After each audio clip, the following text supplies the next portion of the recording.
Now we just talked about entering some of your keywords into this box.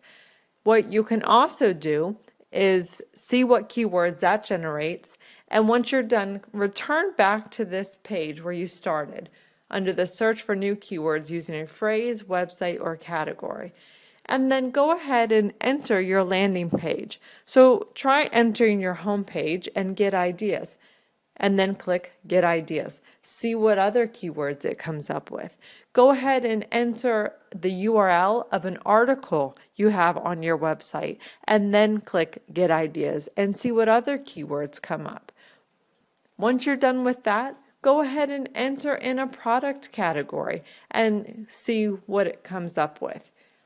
So play around with this. Start with just filling out one of the boxes, and then fill out two, and then fill out three, and each time search again, and you may get some new keyword ideas that were not there initially.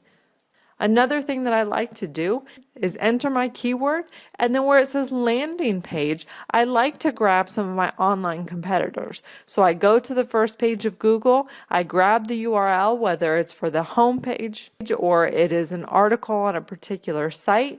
I pop that competitor's URL into the Your Landing Page box, and I click Get Ideas, so it can pull some ideas off of that website as well.